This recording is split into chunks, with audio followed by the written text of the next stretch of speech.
हरियाणा वाले बच्चों के बारे में मैंने एक ऑब्जर्वेशन किया है कि दो तरह के बच्चे आ रहे हैं, नीट और जेई दोनों को एक साथ क्रैक आपने कर दिया, तो इसका मतलब घर वालों ने फसल में खूब घिसा आपको। हम शुरू से रिवीजन को साथ लेकर चले। मिल बांट के कोई खाने की चीज थी जो पढ़ लेते थे। तो मैंने भी पिछले दिनों बाजरे का सीटा मोरन खाया, लेकिन मेरे पास थोड़ा ठंडा आया। वो पापा जी ट्रांसपोर्ट का बिजनेस करते हैं, तो ट्रांसपोर्ट की दुकान पे बैठे कभी ऑफिस में? पापा सारी रिपोर्ट रखते थे, सारी टेस्ट रिपोर्ट, और 7 दिन से मिलने आते थे। नमस्कार, पीसीपी प्रिंस सीकर की नीट जेई सक्सेस स्टोरीज का सिलसिला जारी है और आज हमारे साथ हैं दो खास बच्चे।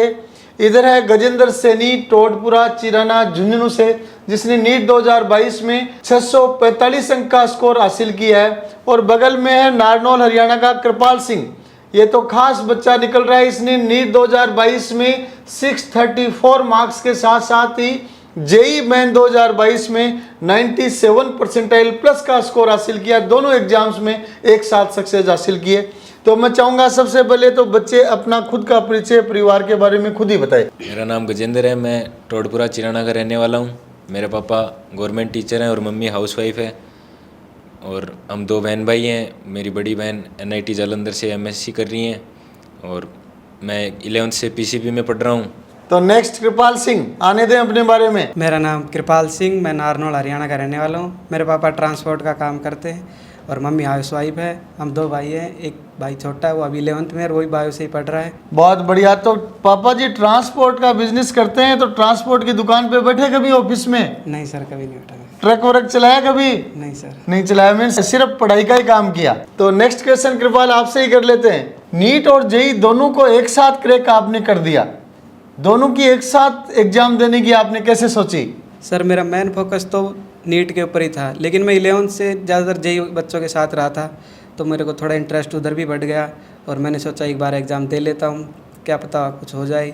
तो मैंने एग्ज़ाम दिया और मेरी अच्छी परसेंटाइल आई। जेई वालों बच्चों के संपर्क में रहने से आप जेई के लिए मोटिवेट हो गए, अच्छा रहा। कम मोटिवेट हुए, ज़्यादा होते तो जेई की तरफ चले जाते। फिर टारगेट मेन कौन सा था, नीट या जेई? नहीं सर, टारगेट तो मैं नीट ही था, बस वो तो मैंने प्रैक्टिस अच्छी थी, मैंने सोचा उसको भी एक बार ट्राई कर लिया जाए। नीट की तैयारी के आधार पे भी जेई बच्चे क्रैक कर लेते हैं। निश्चित रूप से ये ऐसा तब हो पाता है जब बच्चों के कॉन्सेप्ट्स क्लियर हों, क्योंकि जेई का लेवल नीट के लेवल से काफ़ी बेटर माना जाता है। गजेंद्र डॉक्टर बनने जा रहे हैं, पिताजी फूलचंद जी सैनी काफ़ी आते रहते हैं यहाँ पे, बड़े उत्सुक थे आपकी पढ़ाई और सिलेक्शन के बारे में। पापा सारी रिपोर्ट रखते थे, सारी टेस्ट रिपोर्ट, और 7 दिन से मिलने आते थे।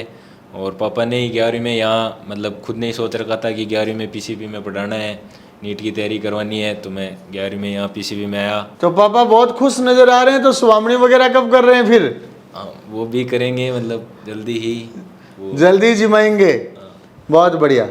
नेक्स्ट आते हैं कृपाल की तरफ फिर से। तो कृपाल बताएं, नीट की तैयारी जब अपन करते हैं तो किन कॉन्सेप्ट्स के साथ आगे बढ़ना शुरू करें ताकि बच्चे का कॉन्फिडेंस शुरुआत में बढ़ने लग जाए? सर शुरुआत में कॉन्फिडेंस को बढ़ाने का एक ही रीज़न है, हम शुरू से रिवीजन को साथ लेकर चले।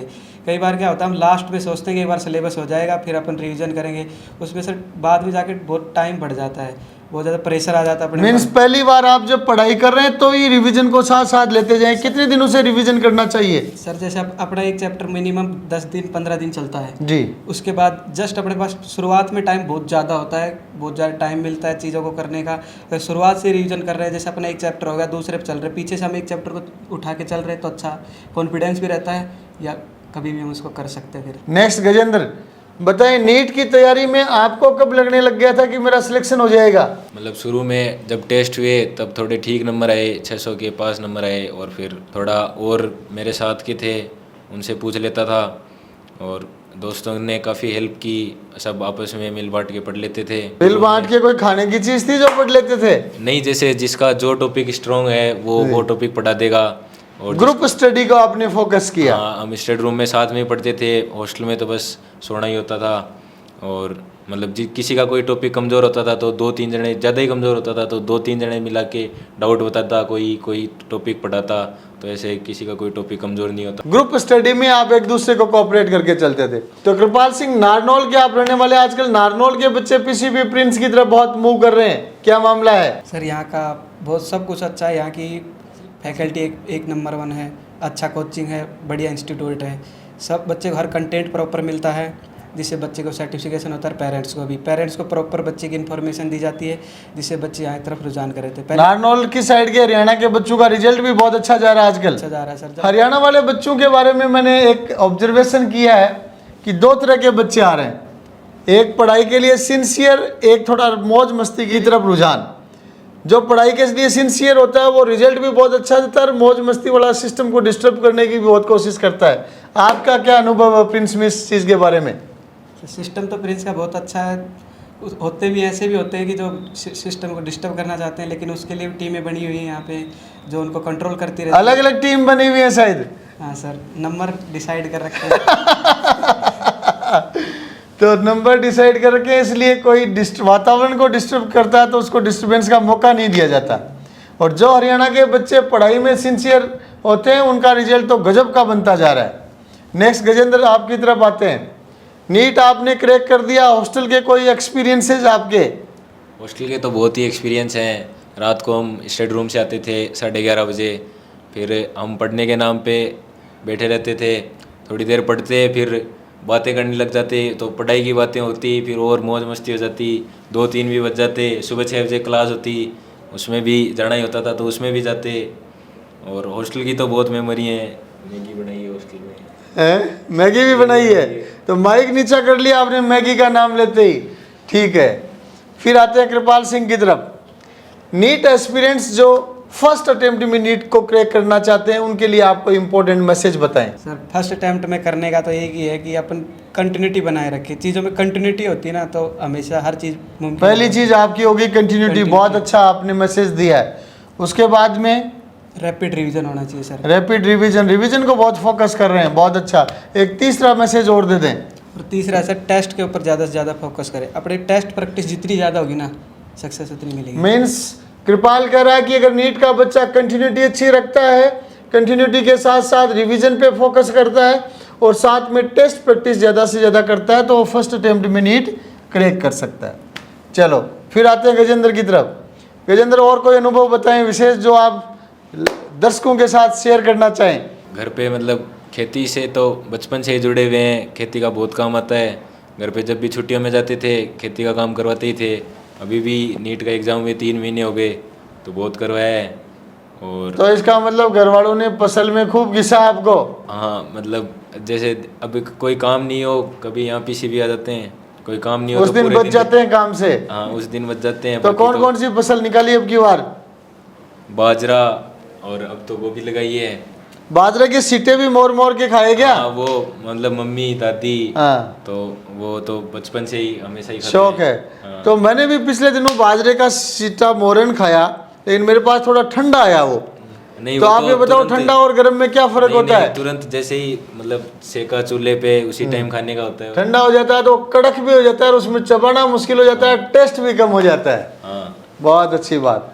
चलो आ जाएं फिर बाल, और कोई अपने स्पेशल एक्सपीरियंसेज, अपने गांव की कोई बातें, घर की कोई बातें जो आप शेयर करना चाहें।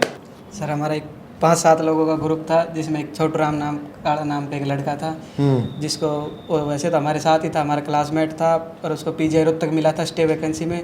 उस टाइम हम सभी ने पैसे मिलाकर पूरे स्टाफ को मिठाइयाँ खिलाई थी। दोस्त सेलेक्ट हुआ तो पैसे आपने मिलाए।